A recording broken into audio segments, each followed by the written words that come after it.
జగిత్యాల జిల్లా నుంచి వాళ్ళ వార్తలు ఒకసారి పరిశీలిస్తే కోరుట్ల ఎమ్మెల్యే డాక్టర్ కల్వకుంట్ల సంజయ్ మరొకసారి నిరుద్యోగులకు యువకులకు కూడా ఉపాధి కల్పించే విధంగా దోహదపడుతున్నారు. ఎందుకంటే రేపు శనివారం నాడు కోరుట్ల పట్టణంలోని ఓ ఫంక్షన్ హాల్లో పెద్ద ఎత్తున కూడా ఉద్యోగ మేళా నిర్వహించారు. దాదాపు 50కి పైగా కంపెనీలు ఇందులో పాల్గొనున్నాయి. ఇప్పటికే 2000 మందికి పైగా రిజిస్ట్రేషన్ చేసుకున్నారు. గతంలో కూడా ఒకసారి 2000 మందికి పైగా నిరుద్యోగ యువకులకు ఉపాధి కల్పించారు. మరొకసారి కూడా ఎమ్మెల్యే హోదాలో ఆయన స్వయంగా ఈ కార్యక్రమాన్ని చేపట్టారు. ఆయనకున్నటువంటి సోర్స్ తోటి ఈ రకంగా చేయడం స్థానికులైతే అభినందిస్తున్నారు. రేపు ఈ కార్యక్రమం కొనసాగబోతోంది.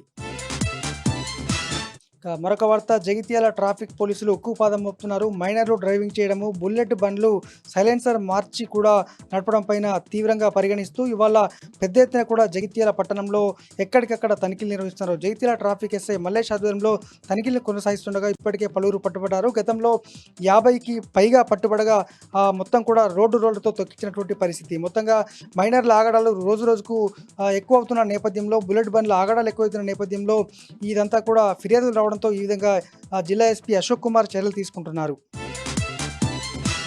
మరొక వార్త, అర్ధరాత్రి ట్రాన్స్జెండర్ల గొడవ అధికమైంది. రాత్రి 11 తర్వాత జగిత్యాల పట్టణంలోని పాత బస్టాండ్ వద్ద వారంతా కూడా ఇటు 2 వర్గాలుగా విడిపోయి గొడవకు దిగారు. ఎందుకంటే ఇతర ప్రాంతం నుంచి వచ్చినటువంటి ట్రాన్స్జెండర్స్ వారంతా కూడా ఇక్కడ వసూలు చేస్తున్నారు, మరి జగిత్యాల ఉన్న తమ పరిస్థితి ఏంటంటూ వాగ్వాదానికి దిగి ఇద్దరు 2 వర్గాలు కూడా కొట్టుకున్నారు. దీంతో రంగప్రవేశం చేసినటువంటి పోలీసులు వాళ్ళందరూ కూడా పోలీస్ స్టేషన్కు తరలించి కౌన్సిలింగ్ నిర్వహించారు. మరి కేసులు నమోదు చేస్తారా, మరి సముదాయించి పంపిస్తారా చూడాల్సి ఉంది.